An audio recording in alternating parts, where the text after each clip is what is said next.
ज्ञानतिमिरान्धस्य ज्ञानञ्जनशलाकया चक्षुर्मिलितं येन तस्मै श्रीगुरुवे नमः। श्रीचैतन्यमनोभीष्टं स्थापितं येन भूतले स्वयं रूपः कदा मह्यं ददाति स्वपदान्तिकं। वन्देऽहं श्रीगुरौ श्रीयुतापदकमलं श्रीगुरून् वैष्णवांश्च श्रीरूपं साग्रजातं सहगणरघुनाथान्वितं तं सजीवं साद्वैतं सावधूतं परिजनसहितं कृष्णचैतन्यदेवं श्रीराधाकृष्णपादान् सहगणललिता श्रीविशाखान्वितांश्च। हे कृष्ण करुणा सिंधु दीनबंधु जगतपते गोपेश गोपिका कांत राधा कांत नमस्तुते। तप्त कांचन गौरांगी राधे वृंदावनेश्वरी वृषभानुसुते देवी प्रणमामि हरिप्रिये। वाञ्छाकल्पतरुभ्यश्च कृपा सिन्धुभ्येव च पतितानां पावनेभ्यो वैष्णवेभ्यो नमो नमः। जय श्री कृष्ण चैतन्य प्रभु नित्यानंद श्री अद्वैत गदाधर शिवासादि गौर भक्तवृंद। हरे कृष्णा कृष्णा कृष्णा हरे हरे, हरे राम राम राम हरे हरे। नमो विष्णुपादाय कृष्णप्रेष्ठाय भूतले श्रीमते भक्तिवेदांत स्वामिन्निति नामिने। नमस्ते सारस्वते देवे गौरवाणी प्रचारिणे निर्विशेष शून्यवादी पाश्चात्य देशतारिणे। जय जय श्री चैतन्य जयो नित्यानंद जय अद्वैत चंद्र जय गौर भक्त वृंद। जय जय श्री चैतन्य जय नित्यानंद जय अद्वैत चंद्र जय गौर भक्त वृंद। जय जय श्री चैतन्य जयो नित्यानंद जय अद्वैत चंद्र जय गौर भक्त वृंद। जय जय श्री चैतन्य जय नित्यानंद जय अद्वैत चंद्र जय गौर भक्त वृंद। जय जय श्री चैतन्य जयो नित्यानंद जय अद्वैत चंद्र जय गौर भक्त वृंद। जय जय श्री चैतन्य जय नित्यानंद जय अद्वैत चंद्र जय गौर भक्त वृंद। श्री चैतन्य चरितामृत आदि लीला चैप्टर 10 प्यार संख्या 123 से 126।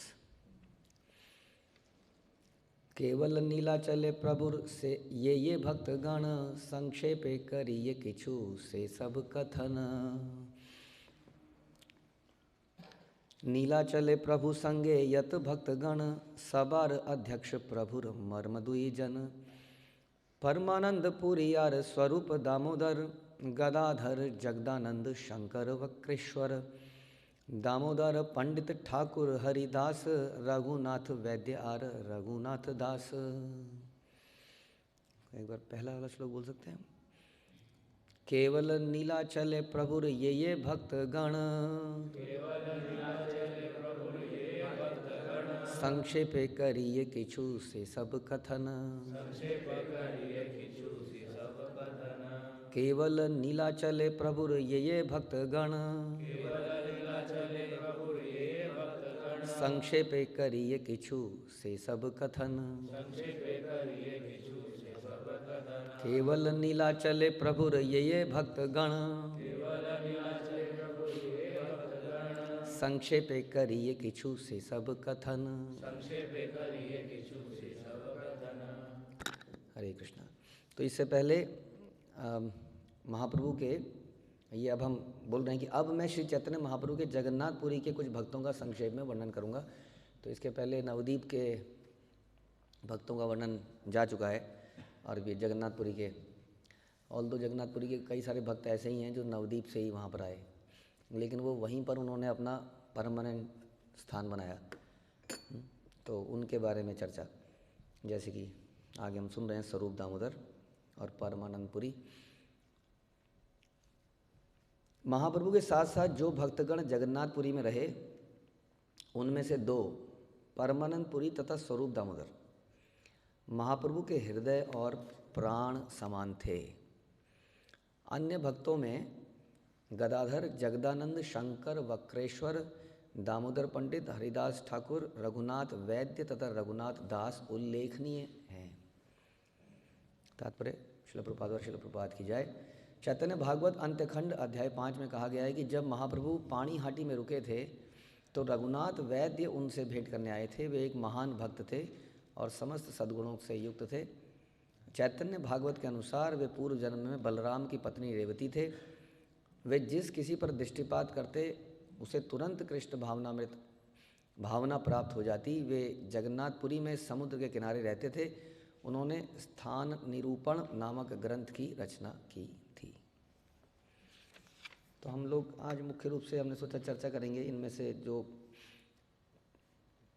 दो भक्तों के बारे में बताया, परमानंद पुरी और स्वरूप दामोदर, और ऐसी बहुत सारी चर्चाएं इसमें आगे आती रहेंगी। तो परमानंद पुरी और स्वरूप दामोदर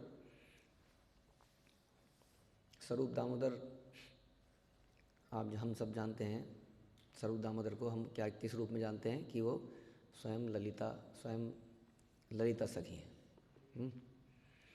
ओके, तो उनके बारे में थोड़ा सा हम जानकारी लेने का प्रयास करते हैं। स्वरूप दामोदर का जो पहले का नाम था वो था पुरुषोत्तम आचार्य और पुरुषोत्तम भट्टाचार्य। उनके जो फादर थे उनका नाम था पद्मगर्भ आचार्य। बता रहे हैं कि मदर का नाम जानकारी में नहीं है, बट उनकी मदर के फादर का नाम था जयराम चक्रवर्ती। और जो फैमिली थी ये बेसिकली थी भेतदिया से, और ये ब्रह्मपुत्र के किनारे पर ये रहते थे लोग। बाद में ये लोग नवद्वीप में आ गए थे। तो ये इनका थोड़ा सा बैकग्राउंड। ऐसा कहा जाता है कि स्वरूप दामोदर सबसे प्रिय, सबसे निकटतम भक्तों में से थे। और जैसा हमने कहा, इनका नाम पुरुषोत्तम आचार्य था। बाद में इनको सन्यास के समय स्वरूप नाम मिला। और ये चैतन्य महाप्रभु के हृदय को हमेशा पढ़ लेते थे और समझ जाते थे वो क्या चाहते हैं। जैसे हम रूप गोस्वामी के बारे में, श्री चैतन्य मनोभीष्टम स्थापितम येन भूतले, ऐसे ही इनके लिए भी कहा जा सकता है कि ये भी चैतन्य महाप्रभु के हृदय को जानते थे। और जैसा चैतन्य महाप्रभु का मूड होता था वैसा ही भजन कीर्तन गाते थे, जो कि चैतन्य महाप्रभु के मूड को ठीक करे, कभी एनहांस करे, कभी वो बहुत सौरों में चले गए हैं तो उसमें से उनको निकाल पाए। कई बार महाप्रभु विरह में बहुत ज़्यादा डूब जाते थे, हाँ, तो कई बार उनको निकालने के लिए वहाँ से, और कई बार उन भावों की वृद्धि करने के लिए स्वरूप दामोदर गाते थे। जैसा हम सुनते हैं कि अनुकूल न कृष्णानुशीलन भक्तिरोत्तमा, की उत्तम भक्ति वो है जो भगवान के अनुकूल हो। ये हमारे आचार्य ने हमें सिखाया। संसार में सारे लोग भक्ति के नाम पे बहुत कुछ कर रहे हैं, लेकिन हम लोग अनुकूल भक्ति का करने का प्रयास करते हैं। इसलिए हमारे पास गुरु परंपरा है, गाइडेंस है, वो हमें पता चलती है कि ऐसे करना है, ये करने से। नहीं तो स्वाभाविक और सहजिया भक्त संसार में बहुत सारे हमारे से परंपरा के बाहर भी। लेकिन हम लोग कोशिश करते हैं कि हम अनुकूल भक्ति करें, जैसा जिससे कृष्ण प्रसन्न होंगे। कृष्ण किससे प्रसन्न होंगे? जिससे हमारी गुरु परंपरा प्रसन्न होगी।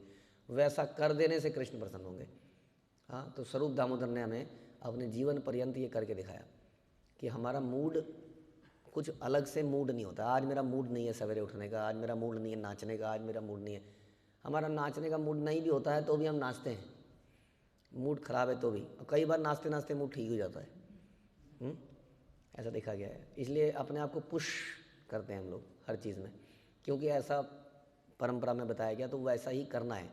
ऐसा नहीं है कि आज मूड है, मूड ठीक नहीं है तो आज हम घर में खाना नहीं बनाएंगे, आज अपनी सेवा नहीं करेंगे आज। हाँ, जैसे कि कई बार देखा गया है, फिर उसको रूठने वाले को मनाया जाए। फिर एक भक्त कहे मैं रूठ गया था, मुझे कोई मनाने नहीं आया, यही देखा मैंने, यही आया, इसलिए आया था मैं टेंपल में कि कोई मुझे मनाने नहीं आया। वास्तव में मनाने कोई आ जाए तो अच्छी बात है, लेकिन मनाने की एक्सपेक्टेशन नहीं होनी चाहिए हमारी, क्योंकि हमारा मूड कुछ है ही नहीं। We are servants, sold out servant जैसा हम कहते हैं। तो ऐसे थे स्वरूप दामोदर। तो उनका नाम, उनके पास भक्ति के रसों का भंडार था। ऐसे उनके पास रस थे, तो बाद में महाप्रभु ने उनके नाम के आगे दामोदर जोड़ दिया, तो स्वरूप दामोदर के नाम से विख्यात हुए। ऐसा मैंने बताया कि वो जानते थे कि इस वक्त कौन सा रस चल रहा है, उसके अकॉर्डिंगली वो पहचानते थे। हाँ, जैसे कि हम महाप्रभु की लीलाओं में सुनते हैं कि महाप्रभु को बहुत सारे व्यंजन खिलाए जा रहे हैं, साथ में सुक्ता भी खिलाया जा रहा है। हाँ, थोड़ा सा कड़वा देने के बाद मीठा देने में और आनंद बढ़ जाता है। तो इसलिए वो कलाकारी आनी चाहिए हमको कि अभी क्या, किस चीज़ को कैसे देना है, परोसना है। इसलिए भक्ति साइंस भी है और भक्ति एक आर्ट भी है। साइंस है क्योंकि तथ्यों पर आधारित है, और आर्ट है क्योंकि इसमें भाव सम्मिलित हैं, प्रेम सम्मिलित है। हाँ, ऐसा हम देखते हैं, क्योंकि ललिता विशाखा हमेशा इसी भाव में रहते थे। रामानंद राय यानी स्वरूप दामोदर भगवान कृष्ण लीला में इन्हीं के साथ अक्सर रहा करते थे, और यहाँ पर इस लीला में वो स्वरूप दामोदर रामानंद राय के साथ रहा करते थे। दिन में संकीर्तन चलता था, ज़बरदस्त संकीर्तन, और रात्रि में चर्चाएं चलती थी कृष्ण संबंधी, और ये तीनों लोग बैठ जाते थे। रामानंद राय, स्वरूप दामोदर और भगवान चैतन्य महाप्रभु। तो चैतन्य महाप्रभु के साथ स्वरूप दामोदर ने उनके इंटरनल भावों को संसार के सामने ला दिया। आप जानते हैं कि जो चैतन्य चरितामृत हम पढ़ रहे हैं वो वास्तव में उन्हीं की शॉर्ट नोट्स, हैंड नोट्स, जो भी उन्होंने, एक्चुअली बड़ी अच्छी बात थी स्वरूप दामोदर की कि जैसा ही कुछ देखते थे वो तुरंत नोट कर लेते थे। आज ऐसा हुआ, आज ऐसा हुआ, जैसे कि शिला प्रभुपाद के शिष्यों ने नोट किया ना, तो आज हम लेटर्स और मॉर्निंग वॉक्स, वो बीच में वॉक्स, उसमें क्या बोला, वो सब कुछ रिकॉर्डेड था इनकी कृपा से, तो आज हम पढ़ पा रहे हैं। देवर इंटेलिजेंट पीपल, उन्होंने किया। हिंदुस्तान में उन्होंने क्या किया हमें कुछ पता ही नहीं, कि किसी ने नोट ही नहीं किया। यहाँ पे तो सब, किसी की वैल्यू नहीं है इंसान की तो उनको पूछा ही नहीं गया झांसी में क्या हुआ, उसके पहले क्या हुआ, वहाँ पर उन्होंने एक एक चीज़ को नोट किया, आज हमारे सामने वो प्रस्तुत है। तो वैसे ही स्वरूप दामोदर ने महाप्रभु की एक एक चीज़ को नोट करते जाते थे, और बाद में ये डायरी कहाँ गई, रघुनाथ दास गोस्वामी के पास गई, और वहाँ से कहाँ गई, कृष्णदास कविराज के पास गई, और फिर उन्होंने इस ग्रंथ को लिखा। तो इसलिए ये बड़े इंपॉर्टेंट है हमारे लिए कि महाप्रभु की सारी जीवनी इन्हीं के माध्यम से हमारे पास आई। तो इन्होंने उनके इंटरनल भावों को बड़ा संसार के सामने वास्तव में प्रस्तुत किया। और ये इतने इम्पोर्टेंट थे कि चैतन्य महाप्रभु भी इनसे डरते थे, प्रेम में डरते थे, जैसे यशोदा माँ से डरते थे। और वो कहते थे कि नहीं, ये स्वरूप दामोदर से पहले पूछ लो कुछ भी करने से पहले। तो स्वरूप दामोदर पहले हर चीज़ को बोलते थे, हाँ ये ठीक है, ये करा जा सकता है या नहीं करा जा सकता है। कोई उनके सामने कोई सॉन्ग लेके आया, क्योंकि कई सारे लोग आते थे, मैंने ये टिप्पणी लिखी है, मैंने ये गीत लिखा है, मैंने ये लिखा है, मैंने वो लिखा है, तो महाप्रभु के बाद जाता नहीं था वो गीत, क्योंकि महाप्रभु रसाभास समझते हैं ना, रसाभास। जैसे मैंने अभी बताया कि कड़वे के साथ मीठा कैसे जाएगा कि नहीं जाएगा, पालक के साथ पनीर जाना चाहिए कि नहीं जाना चाहिए, उसी तरह से भावों में भी रसाभास हो जाता है, कौन सा रस किसके साथ आना चाहिए। उसकी नॉलेज ना होने के कारण या फिलॉसफी से थोड़ा सा डेविएट होने के चांसेस रहते हैं। हाँ, जब हम सुनते हैं वल्लभ भट्ट इत्यादि, कई बार कुछ ऐसी टिप्पणियाँ आई जो कि महाप्रभु को पसंद नहीं थी, तो स्वरूप दामोदर पहले बोलते थे, दिखाओ मुझे, दिखाओ, ये ठीक लगेगा तो ही जाएगा महाप्रभु के पास, नहीं तो नहीं जाएगा। तो इस तरह से वो हर चीज़ को पहले चेक करते थे। और वो कई बार महाप्रभु को बोलते थे, नहीं महाप्रभु ये उचित नहीं है, आपके लिए उचित नहीं है। हाँ, आप जानते हैं ना, एक बार महाप्रभु गीत गोविंद एक माता गा रही थी, तो भागे उसकी तरफ, भाव में पकड़ने के लिए भाव में आ गए। और स्वरूप दामोदर ही थे उस वक्त जिन्होंने चिल्ला के बोला, महाप्रभु वो एक कन्या है। और भागते भागते भागते उनको एक ब्रेक लगा कि स्वरूप दामोदर आपने मुझे बचा लिया, नहीं तो समाज दुनिया मुझे क्या कहती। तो इस प्रकार से एक बहुत बड़ा रक्षा, भगवान की रक्षा कौन करेगा, लेकिन हम लोग अलग अलग रसों में भगवान की सेवा करते हैं, तो वो इस रस में भी थे। और आप जानते हैं कि एक बार जब महाप्रभु साउथ इंडिया में जा रहे थे, तो उन्होंने कहा कि एक सर्वेंट को ले जाओ, तब उन्होंने एक एक का नाम लिया, है ना। ये जगदानंद, ये जगदानंद मुझे हमेशा कुछ ना कुछ ऑफ़र करता रहता है, ये खा लो, तेल लगा लो, बिस्तर में सो जाओ, ये नहीं जाएगा। और ये स्वरूप दामोदर हमेशा डांटता रहता है, इसके साथ रहूँगा तो हमेशा टेंशन में रहूँगा। तो ऐसा रिलेशनशिप था। ललिता सखी आप जानते ही हैं, थोड़ी सी ऐसी थी, उनका रस ऐसा था। तो स्वरूप दामोदर के साथ वो सारी लीलाएं उन्होंने करी। और ऐसा कहते हैं कि गौड़ीय वैष्णव के ये गार्जियन थे, मतलब उनके देख रेख करने वाले, रिप्रेजेंटेटिव। तो गौड़ीय वैष्णव जब महाप्रभु के पास आते थे और कोई भी आचरण में कुछ गड़बड़ कर देते थे, तो महाप्रभु कहते, देखो स्वरूप, तुम्हारे गौड़ीय वैष्णव ऐसा कर रहे हैं, तुम्हारे गौड़ीय वैष्णव ऐसा कर रहे हैं। तो स्वरूप दामोदर का काम था उनको ट्रेन करना, उनको ठीक करना, ये काम था उनका। तो इस प्रकार से ललिता और विशाखा का भी काम यही है कि जो सखियाँ हैं, मंजरियाँ हैं, उनको ट्रेन करना ताकि वो राधा रानी की सेवा में लग पाए और कृष्ण की सेवा हो पाए। इनकी जो समाधि है वो 64 समाधि एरिया जो वृंदावन में है, वहाँ पर इनकी समाधि भी देखी जा सकती है। उसके बचपन की जो घटनाएं इस प्रकार से हैं कि बचपन से ही वो महाप्रभु से बड़े अट्रैक्टेड थे, जहाँ जहाँ महाप्रभु थे वहाँ रहने का प्रयास करते थे। लेकिन समय आने पर महाप्रभु ने संन्यास ले लिया।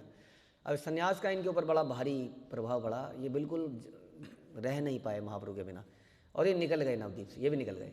और बताते हैं कि नवद्वीप से निकल के सीधा बनारस में गए और वहाँ खुद ने इन्होंने भी संन्यास ले डाला और इन्होंने चैतन्यानंद भारती से संन्यास लिया। लेकिन संन्यास लेने के बाद इन्होंने दंड धारण नहीं किया और इन्होंने संन्यास के सारे नियमों का पालन नहीं किया, लेकिन ये ब्रह्मचारी बने रहे। तो ऐसा भक्ति विनोद ठाकुर बताते हैं कि ऐसा उन्होंने इसलिए किया क्योंकि वो संन्यास के साथ जो उपाधि मिलती है, जो मान सम्मान मिलता है, उसको नहीं चाहते थे। लेकिन अब ये और रहना नहीं चाहते थे, जहाँ महाप्रभु वहीं मैं है।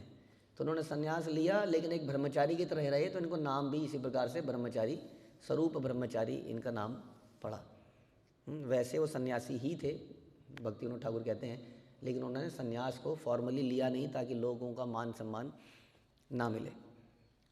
उसके बाद में ये महाप्रभु के पास आए जगन्नाथपुरी में, और महाप्रभु को देखते ही दंडवत किया, हाँ, और कुछ श्लोकों का उच्चारण किया, और महाप्रभु से बोले, महाप्रभु मेरा हृदय बड़ा कठोर है, मुझे क्षमा कर दीजिए, मैं आपके कमल चरणों को छोड़कर चला गया था, आपसे दूर चला गया, लेकिन आप इतने कृपालु हैं कि आपने मुझे पकड़ के रखा, इसलिए आप मुझे अब अपनी शरण में लीजिए। और महाप्रभु क्या बोलते हैं उसे देखते ही? महाप्रभु बोलते हैं, स्वरूप मैंने कल रात को सपने में देखा, और इसी प्रकार का मैंने एक दृश्य देखा कि तुम आ रहे हो। अब मुझे ऐसा फील हो रहा है जैसे कि अंधे को आँख मिल जाए, ऐसी फीलिंग मुझे तुम्हें देख के हो रही है। और वो महाप्रभु के चरणों में गिर गए, महाप्रभु ने उन्हें आलिंगन किया। इस प्रकार से इनका फिर से मिलन यहाँ पर होता है। तो इस प्रकार से इनका छोटा सा डिस्क्रिप्शन था, बाकी हम थोड़ा सा पढ़ेंगे चैतन्य चरितामृत को भी इनके बारे में। और अब सुनते हैं परमानंदपुरी के बारे में। तो परमानंदपुरी ये इन्होंने जो जन्म लिया वो लिया त्रिहुता प्रोविंस में, जो कि आजकल बता रहे हैं मुजफ्फरपुर, द्वारभंग और छपरा डिस्ट्रिक्ट में इसकी बाउंड्रीज पड़ती हैं। और ये माधवेंद्रपुरी के शिष्य थे।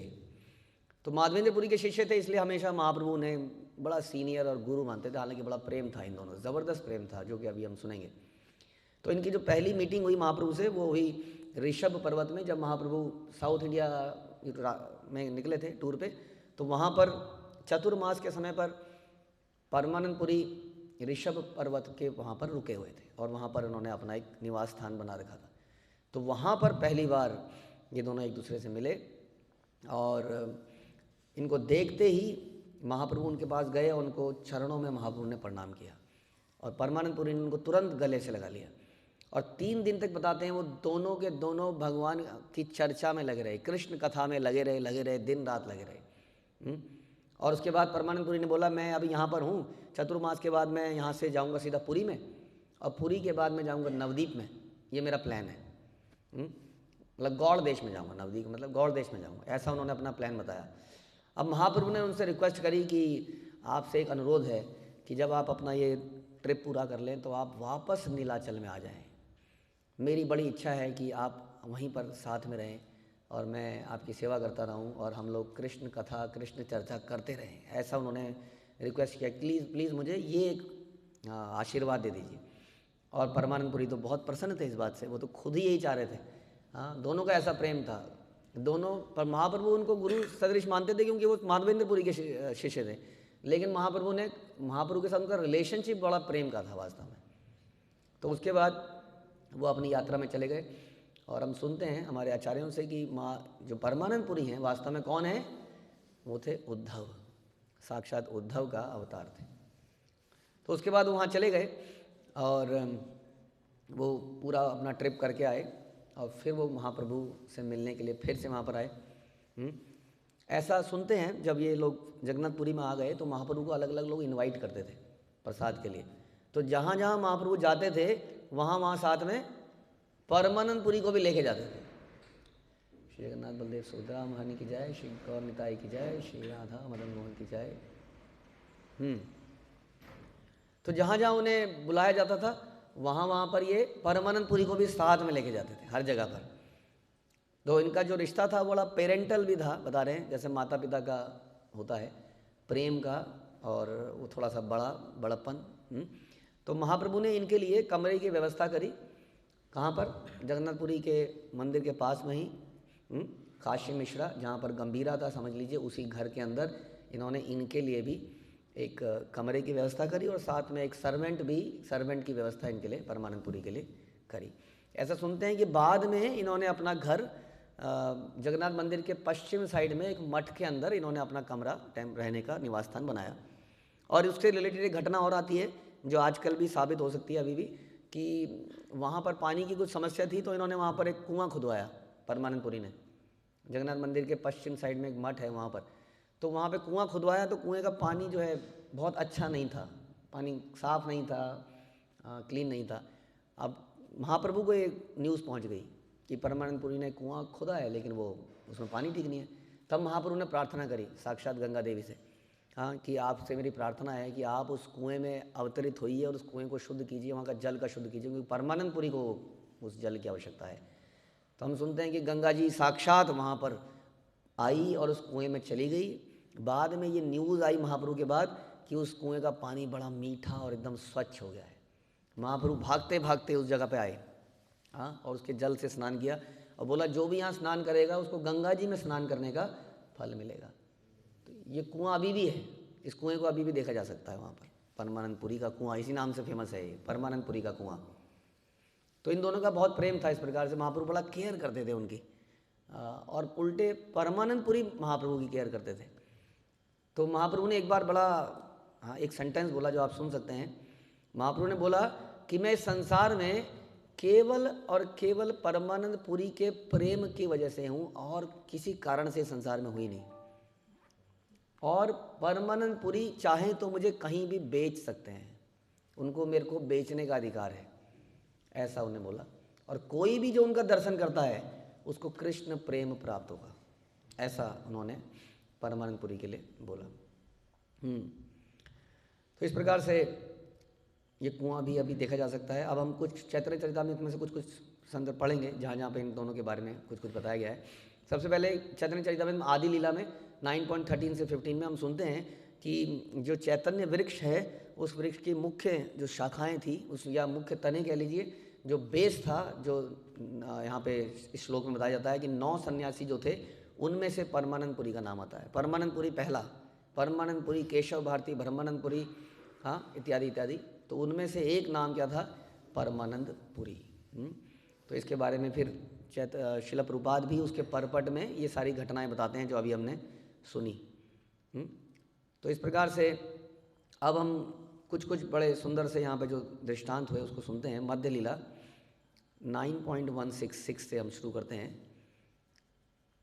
और फिर थोड़ी चर्चा हमारी 10वें चैप्टर में भी है। तो 9.166 मध्य लीला। महाप्रभु ने ऋषभ पर्वत पहुंचकर भगवान नारायण का मंदिर देखा और नमस्कार किया और साथ ही विविध स्तुतियां करी। और परमानंदपुरी, जैसा आपने सुना, इसी चतुर्मास में इसी ऋषभ पर्वत पर रह रहे थे। और जब श्री चैतन्य महाप्रभु ने सुना तो तुरंत उनसे मिलने चले गए। परमानंदपुरी से मिलने पर श्री चैतन्य महाप्रभु ने उनका पाद स्पर्श करके उनको सम्मान दिया और परमानंदपुरी ने प्रेमवश महाप्रभु का आलिंगन किया। श्री चैतन्य महाप्रभु परमानंदपुरी के साथ उस ब्राह्मण के घर में रुके जहाँ परमानंदपुरी रुके रहे थे और दोनों ने कृष्ण कथा की चर्चा में 3 दिन बिताए। परमानंदपुरी ने श्री चैतन्य महाप्रभु को बतलाया कि वे जगन्नाथपुरी स्थित पुरुषोत्तम का दर्शन करने जा रहे हैं। वहाँ भगवान जगन्नाथ का दर्शन करने के बाद वो गंगा स्नान करने बंगाल में जाएंगे। ऐसा हम सुनते हैं कि वहाँ पर वो सची माता से मिले, उस दौरान उनके साथ भी रहे। तब श्री चैतन्य महाप्रभु ने कहा कृपा करके जगन्नाथपुरी फिर आएँ, क्योंकि मैं शीघ्र ही सेतुबंद जाऊंगा और सेतुबंद से लौट कर आऊँगा। जब तक मैं यहाँ से लौट के आऊँगा तब तक आप वहाँ पहुँचे होंगे। हाँ, हालांकि हम सुनते हैं कि महाप्रभु पहले पहुँच गए थे और जैसे ही परमानंदपुरी को पता चला कि वो पहुँच गए हैं, वो घटना भी अभी आएगी, वो तुरंत वहाँ से भाग लिए, फटाफट चल लिए। और उस दौरान इन्होंने बोला मेरी इच्छा है कि मैं आपके साथ रहूं, अतएव यदि आप जगन्नाथपुरी वापस आ सकें तो मेरे ऊपर महान कृपा होगी। परमानंदपुरी इस तरह बातें करके महाप्रभु से उनके प्रस्थान करने की आज्ञा मांगी और अत्यंत प्रसन्न चित्त से दक्षिण भारत के लिए चैतन्य महाप्रभु निकल पड़े।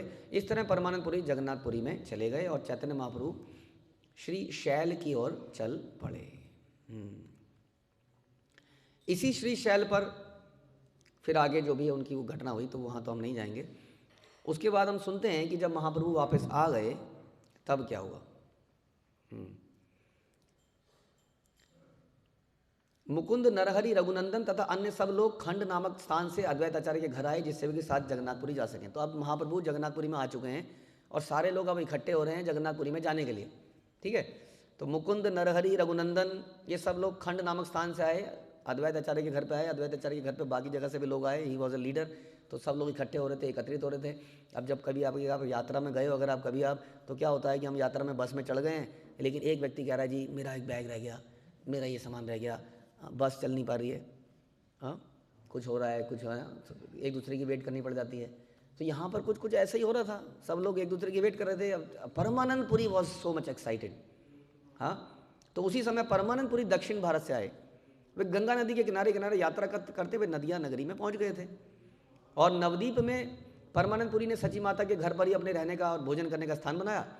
वे उन्हें हर वस्तु बड़े आदर के साथ देती थी। कौन? सची माता। तो सची माता के घर पे रहे। जब परमानंद पुरी सची माता के घर पर रह रहे थे, तभी उन्होंने ये सुना कि जगन्नाथपुरी पर चैतन्य महाप्रभु लौट आए हैं। उन्होंने वहाँ शीघ्र जाने का निश्चय किया। वहाँ पर चैतन्य महाप्रभु का एक भक्त था जिसका नाम द्विज कमलाकांत था, जिसे परमानंद पुरी अपने साथ जगन्नाथपुरी लेते गए। अब यहाँ पर क्या हुआ कि जब इन्होंने देखा कि अद्वैत आचार्य के घर में लोग इकट्ठे हो रहे हैं और ये तो बड़ा देर लगा रहे हैं, बड़ा समय बीत रहा है, और उनके अंदर रुकने की कोई मतलब पेशेंस खत्म हो रही थी उनके, इतना उनके अंदर प्रेम था। तो वो इन सब को छोड़ के अकेले ही निकल गए। तुम लोग यहीं रहो, मैं जा रहा हूँ। जैसे कि बस में देर हो रही है और कोई नहीं, तो मैं तो जा रहा हूँ वृंदावन, तुम लोग छोड़ो, मैं बस पकड़ के चला जाऊँगा, अपना सरकारी बस कैब पकड़ के चला जाऊँगा, मैं आप लोगों से नहीं जा रहा, बहुत देर लगा रहे हो आप लोग। तो ये महाप्रभु से मिलने के लिए हाँ इनको कमलाकांत को लेकर चल पड़े, वहाँ से अकेले ही निकल पड़े। तो इसलिए जब ये अकेले निकल पड़े तो ऑब्वियसली पहले पहुँच गए, बाकी लोग इकट्ठा करते करते करते करते आए।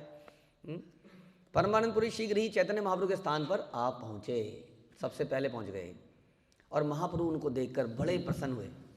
महाप्रभु ने अत्यंत प्रेमावेश में परमानंद पुरी के चरण कमलों की पूजा करी, और परमानंद पुरी ने भी महाप्रभु का प्रेमावेश में आलिंगन किया। तो हम जानते ही हैं कि भगवान इस प्रकार की लीला करते हैं कि स्वयं भगवान है और हाँ अपने ही भक्त के चरण कमलों की पूजा करते हैं। एक तरह से मौका मिल जाता है उन्हें भक्तों की चरण पकड़ने का। तभी तो भगवान कहते हैं कि मेरे भक्तों के चरणों की सेवा करेंगे तो मैं जल्दी प्राप्त हो जाऊंगा। ऐसा भगवान अपने एग्जाम्पल से दिखाते हैं। और अपने ही भक्त परमानंद कौन है? परमानंद पुरी अपने ही भगवान के ही तो भक्त हैं। लेकिन भगवान ही अपने भक्तों के चरण कमलों की पूजा करते हैं, जैसे उन्होंने नारद जी का किया। बहुत सारे एग्जाम्पल हम सुनते हैं। यहाँ पर परमानंद पुरी के चरण कमलों की पूजा करी, जैसे कि हम लोग गुरु आरती करते हैं, क्योंकि वो उनके गुरु सदृश थे, वास्तव में माधवेंद्र पुरी के शिष्य थे। और परमानंद पुरी ने महाप्रभु का प्रेम में आलिंगन किया। तो भगवान के साथ हमारे रस डिफरेंट हैं, केवल सुपीरियर और इन्फीरियर का रिश्ता नहीं है वास्तव में, कि वो महान हैं और वो रिश्ते अलग अलग तरह के हैं। हम उनके माता पिता भी बन सकते हैं, माता पिता बन के वो हमारे चरण कमलों की सेवा करें, जैसे नंद बाबा की वो करते थे। तो इस प्रकार से एक रिलेशनशिप यहाँ दिखता है, पेरेंटल रिलेशनशिप। परमानंद पुरी ने महाप्रभु का प्रेम में आलिंगन किया और चैतन्य महाप्रभु ने कहा कृपया मेरे साथ रुकें और जगन्नाथपुरी की शरण ग्रहण करके मेरे ऊपर कृपा करें। हम लोग सब लोग भगवान के साथ रहना चाहते हैं, और भगवान किसके साथ रहना चाहते हैं? यत्र गायन्ति तत् मद भक्ता तत्र तिष्ठामि नारदा। जहाँ मेरे भक्त रहते हैं मैं वहाँ रहना चाहता हूँ। जैसे हम भगवान के धाम में जाना चाहते हैं ना, भगवान भी जहाँ जहाँ भक्त हैं वहीं वहीं जाना चाहते हैं। इसलिए हम कहते हैं कि जहाँ जहाँ शिला प्रभुपाद गए वहाँ वहाँ भगवान जाते गए। पूरे संसार में भगवान ने अपना स्थापना कर दी। क्यों कर दी? क्योंकि शिला प्रभुपाद वहाँ गए थे ना। इसलिए एक बार जाते थे, थोड़े दिन एक मंदिर में रहते थे, प्रभुपाद फिर दूसरी जगह चले आते थे और बोलते थे तुम इस मंदिर को संभाल लेना, तुम प्रेसिडेंट बन जाओ, तुम ये करो, ख़त्म। और हमें एक जगह पे बहुत दिन रहना पड़ता है, तब जाके कुछ 2-4 भक्त जुड़ते हैं, और उसके बाद भी यहाँ से चले जाओ तो पीछे से कुछ केओस हो जाता है। लेकिन इस तरह से शिला प्रभुपाद थोड़े दिन कहीं रहे और जाते गए, और भगवान उनके साथ में ही थे वास्तव में।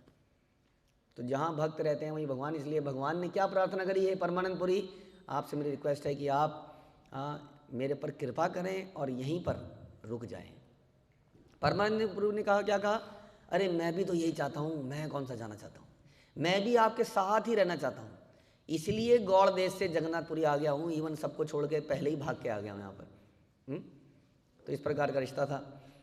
नवद्वीप में माता सची तथा अन्य सारे भक्त दक्षिण भारत से आपका पुनर्गमन सुनकर अत्यंत आनंदित हुए। पीछे से बहुत सारे लोग आ रहे हैं महाप्रभु, बहुत सारे लोग खुश हैं आपके वापस आने से, और सब लोग तैयारियां कर रहे हैं, सब लोगों ने पूरा बैग पैक कर लिया है, वो रास्ते में आ रहे हैं। मैं थोड़ा सा जल्दी आ गया। वे सभी आपके दर्शन के लिए आ रहे हैं, किंतु जब मैंने देखा कि वह विलम्ब कर रहे हैं तो मुझसे रुका नहीं गया और मैं तुरंत आ गया। ऐसा वो बोलते हैं। काशी मिश्र के घर में एकांत कमरा था जहाँ पर गंभीरा था। आप जानते हैं महाप्रभु ने एक रिक्वेस्ट करी थी कि मेरे को एक ऐसा कमरा चाहिए जहाँ भीड़ भाड़ ना हो, लेकिन मंदिर के पास में हो। तो मंदिर के पास में ही है वो जगह आज भी, और वहीं पर उन्होंने, काशी मिश्रा का घर था जो कि वहाँ के सीनियर पुजारी और उनके साथ सार्वभौम भट्टाचार्य के साथ व्यवस्था में थे काशी मिश्र, और उन्होंने अपना घर ही दे दिया एक तरह से। तो वहाँ पर उन्होंने उनकी व्यवस्था कर दी। वहाँ पर महाप्रभु ने परमानंदपुरी को एक कमरा दे दिया और एक सेवक भी दे दिया। अगले दिन स्वरूप दामोदर भी आ गए। वे श्री चैतन्य महाप्रभु के घनिष्ठ मित्र थे और दिव्य रसों के सागर थे। अब यहाँ पर थोड़ा स्वरूप दामोदर के बारे में भी चर्चा हो जाती है। तो प्रभुपाद कह रहे हैं कि शंकराचार्य की गुरु शिष्य परंपरा में ब्रह्मचारियों के नामों का एक स्वरूप नाम होता है।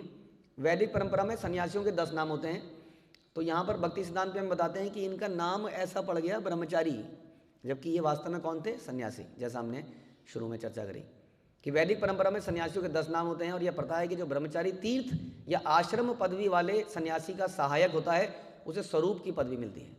दामोदर स्वरूप पहले नवद्वीप में रहते थे, उनका नाम पुरुषोत्तम आचार्य था। वाराणसी गए तब उन्होंने तीर्थ पदवीधारी से संन्यास लिया। यद्यपि उन्हें ब्रह्मचारी अवस्था में स्वरूप की पदवी मिली, किंतु जब उन्होंने संन्यास लिया तब भी उन्होंने अपना नाम नहीं बदला, विच शोज कि हम लोगों को पदवियों के पीछे नहीं जाना चाहिए, पूजा मान प्रतिष्ठा के पीछे नहीं जाना चाहिए। व्हाट इज़ इम्पोर्टेंट कि हमारे अंदर में त्याग की भावना हो, जो कि स्वरूप दामोदर ने यहाँ पर करा। हाँ, we should be ready to give up everything for Krishna. लेकिन उसके साथ में जो रिनंसिएशन भी एक ऐश्वर्य है। आप जानते हैं ना, भगवान के 6 ऐश्वर्य हैं, उसमें से त्याग भी एक है। हाँ, तो वो भी रिनंसिएशन से भी, त्याग से भी शोहरत मिलती है, नाम मान अच्छा लगता है, तो उसको ना ग्रहण करते हुए फिर भी रिनाउंस कर देना, ऐसा उन्होंने दिखाया। तो जब स्वरूप दामोदर श्री चैतन्य महाप्रभु की शरण में नवद्वीप में निवास कर रहे थे स्वरूप दामोदर, तब उनका नाम था पुरुषोत्तम आचार्य। जब उन्होंने देखा कि चैतन्य महाप्रभु ने संन्यास ले लिया है तो उन्मत्त हो उठे और संन्यास ग्रहण करने के लिए तुरंत कहाँ गए? वाराणसी चले गए। संन्यास के अंत में उनके गुरु चैतन्यानंद भारती ने उन्हें आदेश दिया, वेदांत सूत्र पढ़ो और अन्यों को इसकी शिक्षा दो। परम विरक्त थे स्वरूप दामोदर, परम विरक्त तथा महान पंडित थे। उन्होंने आत्मा तथा मन से पूर्ण पुरुषोत्तम भगवान श्री कृष्ण की शरण ग्रहण की। वे बिना किसी उपद्रव के श्री कृष्ण की पूजा करने के लिए अत्यंत उत्सुक रहते थे, इसलिए प्रायः उन्माद अवस्था में उन्होंने संन्यास स्वीकार किया। उस अवस्था में जब उनका उन्माद था उनके हृदय में, वैराग्य के साथ साथ उन्माद, ये हमारी परंपरा का एक स्पेशल सिम्टम है कि यहाँ केवल विरक्ति नहीं है, विरक्ति के साथ ज़बरदस्त आसक्ति है भगवान से, उनके नाम से। इसलिए सन्यासी भी यहाँ नाचते हैं। यही देखकर प्रकाशानंद सरस्वती परेशान हो गए थे कि तुम सन्यासी हो तो सन्यासी को गंभीर रहना चाहिए। जैसे माना आप लोग ब्रह्मचारी हैं तो कहते ब्रह्मचारी मतलब जिसने सब कुछ त्याग दिया है, ब्रह्म में आचरण करने वाला। हाँ, ब्रह्मास्मि नमो नारायण, तो वो हमारे यहाँ नहीं है। हमारे यहाँ ब्रह्म मतलब हम तो ब्रह्म के ऊपर चले जाते हैं, इसलिए परमानंद, क्योंकि कृष्ण परमानंद में रहते हैं, इसलिए सन्यासी ब्रह्मचारी भी परमानंद में रहते हैं, नाचते गाते हैं। तो दोनों अवस्थाएं एक साथ हैं, विरक्ति और आसक्ति, जो कि बाहर नहीं मिलती है। इसलिए बाहर के लोग कंफ्यूज हो जाते हैं, जैसे प्रकाशानंद हुए। तो इन्होंने भी जब संन्यास लिया तो बता रहे हैं क्या था, उन्माद की अवस्था में संन्यास लिया। संन्यास ग्रहण करने के बाद पुरुषोत्तम आचार्य ने नियमानुसार अपनी चोटी और जनेऊ तो त्याग दिए। प्रभुपाद कह रहे हैं कि सन्यासी के लिए चोटी रखना जरूरी नहीं है, चोटी त्याग देता है, जनेऊ भी रखना जरूरी नहीं है। हाँ, उसको दंड दिया जाता है। किंतु उन्होंने गेरुआ वस्त्र नहीं स्वीकार किया। उन्होंने सन्यासी पदवी स्वीकार नहीं की, अपितु नैष्ठिक ब्रह्मचारी बने रहे। इस प्रकार उनका नाम इसलिए यही रहा। यहाँ पर श्रील प्रभुपाद बता रहे हैं कि भगवान को प्रसन्न करने का प्रयास व्यक्ति करता है तो वह सन्यासी तथा योगी दोनों ही होता है। इसलिए भगवान कह रहे हैं 6.1 में, पूर्ण पुरुषोत्तम भगवान ने कहा, जो अपने कर्म फल से विरक्त है, जो नियत कर्म करता है, वह सन्यासी है, वह वास्तविक योगी है, ना कि वह जो अग्नि नहीं जलाता और कोई कर्म नहीं करता। सन्यास में, संसार में लोग बोलते हैं सन्यासी का मतलब कहीं आग नहीं जलाएगा, कोई इसके रहने का ठिकाना नहीं होना चाहिए, और कोई काम करने की इसको आवश्यकता नहीं है। यहाँ पर बता रहे हैं प्रभुपाद कि सन्यासी वास्तव वो है जो कर्म के फल से आसक्त नहीं है, लेकिन कर्म ज़बरदस्त कर रहा है। जैसे श्रील प्रभुपाद ने शादियाँ करी, विदेशों में यात्रा करी, जगह जगह पे घर बनाए, लेकिन उनके कर्म के फल से वो आसक्त नहीं थे, वो केवल सेवा के लिए ये सब करना चाहते थे। तो इसलिए कर्म फल से विरक्त है, लेकिन नियत कर्म करता है, वो वास्तविक सन्यासी है, ऐसा बताया। तो अपने सन्यास गुरु से आज्ञा लेकर स्वरूप दामोदर नीलाचल चले गए और वहाँ चैतन्य महाप्रभु की शरण ली। फिर वे अहर्निश कृष्ण के प्रेम में आनंद विवल होकर भगवान की प्रेममयी दिव्य सेवा में रस का आस्वादन करने लगे। उसके बाद वो निरंतर महाप्रभु के साथ उसी जगह पर कंटिन्यूसली रहे, जैसा हम सुनते हैं। और इसी वजह से जो चैतन्य चरितामृत है उसमें अंत लीला जो है वो बड़ी डिटेल्ड है। कृष्णदास कविराज कहते हैं कि चैतन्य भागवत में आदि और मध्य लीला की डिटेलिंग ज़्यादा है, लेकिन अंत लीला की चीज़ें भागवत में ज़्यादा नहीं है, या चैतन्य मंगल जो बाद में चैतन्य भागवत बनी। इसलिए मैं यहाँ पर कुछ डिटेलिंग कर रहा हूँ। तो वो डिटेलिंग कहाँ से हुई? क्योंकि स्वरूप दामोदर पहुँच गए थे कहाँ? नीलाचल। नीलाचल मतलब अंत लीला, सन्यास के बाद की लीला। इसलिए हमारे पास इतनी सारी सन्यास की डिटेल, अंत लीला की डिटेल इस ग्रंथ में मिलती है। और वहाँ पर वो दिव्य रस का आस्वादन करने लगे। स्वरूप दामोदर पांडित्य की परिकाष्ठा थे, पांडित्य की परिकाष्ठा। जैसे बृहस्पति, उन्हें शास्त्रों का ज़बरदस्त ज्ञान था, किंतु वे किसी से एक शब्द भी नहीं बोलते थे। हाँ, ये भी बड़ा इंपॉर्टेंट है, क्योंकि महाप्रभु के साथ रहते थे, महाप्रभु के सर्वेंट की तरह। कई बार हम लोग साथ में रहते हैं, लेकिन कोई हमारे साथ में सीनियर है, हमें कोई चीज़ पता चल रही है, हमें आइडिया है उसका, लेकिन हम बोलना नहीं चाहते हैं क्योंकि एक सीनियर सामने खड़ा है। तो हम शांत रहने का प्रयास करते हैं, like a fool in front of seniors. तो स्वरूप दामोदर किसी से एक शब्द भी नहीं बोलते थे। हाँ, लेकिन वो काम सारा करते थे फिर भी, जैसा हमने शुरू में बताया कि नहीं ये चीज़ गलत है, ये चीज़ सही है, लेकिन महाप्रभु के सामने वो शांत बने रहते थे। अक्सर वे निर्जन स्थान में रहते थे और कोई यह नहीं जान सका कि वो कहाँ पर हैं इस वक्त। श्री स्वरूप दामोदर साक्षात प्रेम स्वरूप थे। वे कृष्ण रस के ज्ञान को पूर्णतः जानने वाले थे। ये भी एक घटना आती है कि जब जगदानंद पंडित ने एक बार बोला कि आप इस तरह का, ये मैं आपके लिए रुई का गद्दा लाया हूँ, आप इस रुई के गद्दे को ले लीजिए। तो महाप्रभु ने कहा कल तुम सुगंधित तेल लाओगे, क्या होगे? तेल लगा लो, सर पे तेल लगा लो, है ना। सन्यासी को कह रहे ये ठीक नहीं है, तो मना कर दिया था। तब उन्होंने स्वरूप दामोदर को बोला आप कुछ कीजिए। तो स्वरूप दामोदर तो समझ गए थे कि तुम महाप्रभु मानेंगे नहीं इस चीज़ को। तो स्वरूप दामोदर ने क्या किया? उन्होंने केले के पत्तों से मिल के एक बैडिन से बना दी। मतलब अब महाप्रभु मना नहीं करेंगे, क्योंकि ये तो केले के पत्ते हैं, ये तो नॉर्मल फल फूल है, इसमें सोने में क्या दिक्कत है। हाँ, तो महाप्रभु ने बाद में उसको एक्सेप्ट किया। तो इस प्रकार का ये जानते थे कि कहाँ पर सर्व करना है और कैसे सर्व करना है। इसलिए बता रहे हैं कि साक्षात प्रेम स्वरूप थे और कृष्ण रस के ज्ञान को पूर्णतः जानने वाले थे। वे श्री चैतन्य महाप्रभु के द्वितीय विस्तार के प्रत्यक्ष प्रतिनिधि रूप थे। यदि कोई पुस्तक लिखता, श्लोक तथा गीत बनाता और उन्हें श्री चैतन्य महाप्रभु के समक्ष में सुनाना चाहता, तो सर्वप्रथम स्वरूप दामोदर उनकी परीक्षा करते और फिर शुद्ध रूप में उसे महाप्रभु के सामने प्रस्तुत करते। यानी कि उसकी जो कमियां होती उसको ठीक कर देते और कमियां ठीक करने के बाद महाप्रभु को प्रस्तुत करते, जैसे हमारी गुरु परंपरा करती है। हम बता रहे थे, जैसे हम भोग लगाते हैं तो हम बुलाते हैं हाँ शिला प्रभुपाद को, गुरुदेव को, ताकि हमारे भोग में जो कमियां हैं वो पूरी हो जाएं। हम 4 प्रकार की चीज़ें तो रखते नहीं हैं। हमें कोई बता रहे थे एक बार इसमें कि हम लोग जैसे भगवान को 4 प्रकार की चीज़ें रखी, माना आपने 4 प्रकार की चीज़ें नहीं रखी या कोई कमी रह गई, तो जब गुरु परंपरा को बुलाते हैं तो वो अपने यहाँ से ले आते हैं। चलो मिठाई आपने नहीं दी तो वो अपने फटाफट मिठाई लेके आते हैं और मिठाई वहाँ रख देते हैं, समझ लीजिए। वो 4 ही चीज़ें पूरी कर देते हैं और फिर भगवान को ऑफर करते हैं। हमारी चीज़ों में, हमारी ऑफरिंग में जो कमी रह जाती है उसको एक गुरु परंपरा पूरी करती है, हमें वो सब दिखता नहीं है वहाँ पर। इसी तरह से कोई व्यक्ति कुछ लिख के लाता था तो उसकी कमियों को दूर करते थे, ठीक करते थे, ताकि महाप्रभु को रस में कुछ गड़बड़ ना आए। पढ़ते पढ़ते ये ना लगे ये क्या लिख दिया, तो तब वो महाप्रभु को सुनाने के लिए राजी होते थे। श्री चैतन्य महाप्रभु कभी भी भक्ति के सिद्धांतों के विरुद्ध पुस्तकें या श्लोक पढ़ना ही नहीं चाहते थे।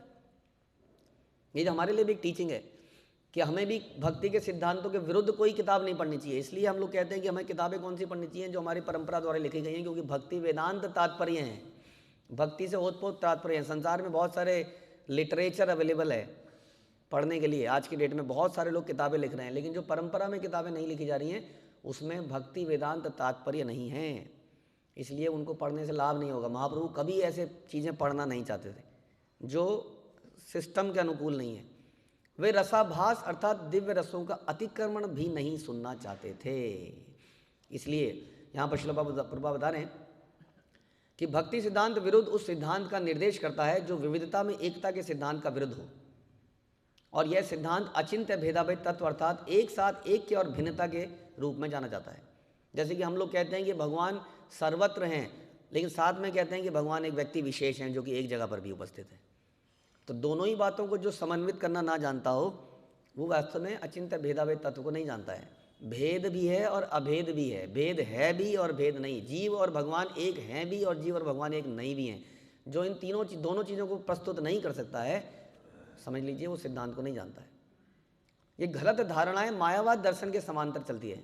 जो कोई मायावाद दर्शन में लगा है वह धीरे धीरे भक्ति के पद से नीचे गिर जाएगा। रसों के अतिक्रमण, जिसको रसाभास कहते हैं, द्वारा मनुष्य अंत में सहजिया बन जाता है और हर बात को बड़ा सस्ता मान लेता है। वह बाउल संप्रदाय का सदस्य भी बन सकता है और क्रमशः भौतिक कार्यकलापों के प्रति आकृष्ट होता है। तो धीरे धीरे होता है, एकदम से पता नहीं चलेगा। हम सोचेंगे हम तो किताब पढ़ रहे हैं, हमें तो कोई दिक्कत नहीं आ रही, माला रोज चली रही है, सारे काम चल ही रहे हैं, लेकिन ये परिवर्तन बड़ा धीरे धीरे आएगा, हमें पता नहीं चलेगा इस परिवर्तन का। इसलिए रिस्की है इसको ट्राई करना भी।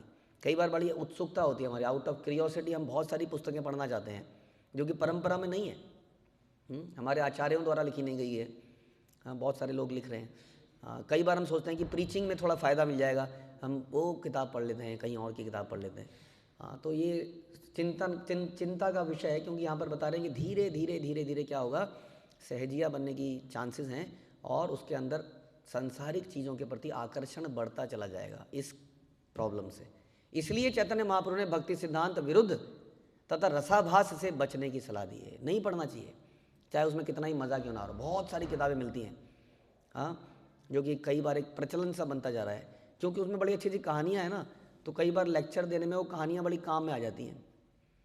लेकिन यहाँ तो बता रहे हैं कि भक्ति सिद्धांत विरुद्ध और रसाभास से बचना है। अब आप कहोगे आप कैसे कह सकते हैं कि वो रसाभास है, उसमें सिद्धांत के विरुद्ध में है।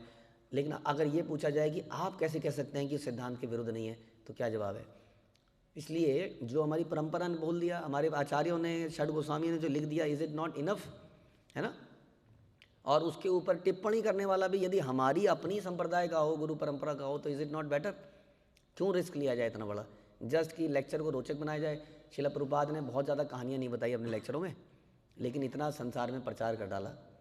हाँ, क्यों कर डाला उन्होंने? केवल क्या 3 ग्रंथ ही तो दिए हमें, एक तरह से देखा जाए तो।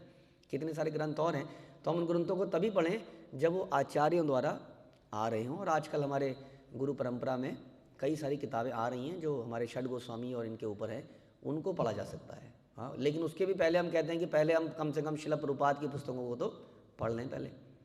तो इस तरह से भक्ति सिद्धांत सरस्वती ठाकुर ने इनको मना किया था। इस तरह शुद्ध भक्त बना रहा जा सकता है और पतन से बचा जा सकता है। हर एक प्राणी को भक्ति सिद्धांत विरुद्ध तथा रसाभास से दूर रहने की चेष्टा करनी चाहिए। एंड वी शुड नॉट से कि अब मैं बहुत पुराना हो गया हूँ तो मैं पढ़ लूँगा तो मुझ पर असर नहीं होगा इसका। आई नो कि कैसे बचा जा सकता है। प्रभु जी, मैं समझ में आ जाता है कि ये तात्पर्य में प्रॉब्लम है, इसलिए मैं उस तात्पर्य को इग्नोर कर दूंगा और अगला पढ़ लूँगा, जो इंपॉर्टेंट चीज़ है उसको पिक कर लूँगा। इसकी भी आवश्यकता नहीं है, कह रहे हैं बचने का प्रयास करना चाहिए। अतएव स्वरूप दामोदर गोस्वामी सारे साहित्य का परीक्षण यह जानने के लिए करते थे कि उसके निष्कर्ष सही है या नहीं है। केवल तभी वे उसे श्री चैतन्य महाप्रभु को सुनाने जाने की अनुमति देते थे। हम ये भी समझ सकते हैं कि हम ग्रंथों को पढ़ते इसलिए नहीं है कि हमें नॉलेज हो, हम इसलिए पढ़ते हैं कि हमारे आचार्य प्रसन्न हो कि हमारा द्वारा लिखे गए ट्रांसलेटेड और वटेवर उन ग्रंथों को ये व्यक्ति पढ़ रहा है तो उसको आशीर्वाद मिलेगा ही ऑब्वियसली। जब शिला प्रभुपाद देखेंगे कि हम उनकी पुस्तकें पढ़ रहे हैं, जब हमारी परंपरा देखेगी कि हम परंपरा की पुस्तकें पढ़ रहे हैं, तो उनका आशीर्वाद मिलेगा। ज्ञान तो हृदय, दिव्य ज्ञान हृदय प्रकाशित, वो तो हृदय में प्रकाशित होता है out of mercy of the spiritual master. उसको पढ़ के रिसर्च करके हम नहीं ला सकते हैं। इसलिए यदि हम गुरु परंपरा को पसंद करें, इसीलिए हम दूसरे मंदिरों में नहीं जाते। आपको नहीं, हम बड़े एक्सट्रीमिस्ट हैं, हम उस मंदिर में क्यों नहीं जाते वृंदावन में, हम इस मंदिर में क्यों नहीं जाते, वो भी तो भगवान का ही है। या हम इन पुस्तकों को पढ़ने के लिए रोकते क्यों हैं, उन पुस्तकों को नहीं पढ़ते हैं। तो इस ऑल ताकि हम अपनी गुरु परंपरा को प्रसन्न कर पाएँ, कम से कम उतना तो करें। तो इसलिए यहाँ बता रहे हैं कि उसके बाद वो करते थे। तो भक्ति सिद्धांत सरस्वती ठाकुर कहते हैं कि यदि कोई वस्तु से भक्ति संपन्न करने में बाधा आती हो तो उसे अशुद्ध मानना चाहिए।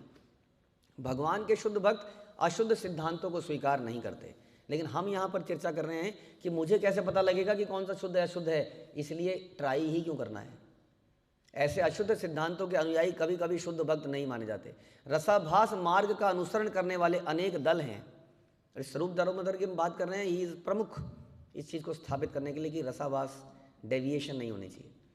जिनके अनुयायी कभी कभी सामान्य व्यक्ति द्वारा पूजे जाते हैं, जो लोग रसाभास तथा भक्ति सिद्धांत विरुद्ध सिद्धांतों को ग्रहण करते हैं, उन्हें चैतन्य महाप्रभु के भक्त कभी माना नहीं जाना चाहिए।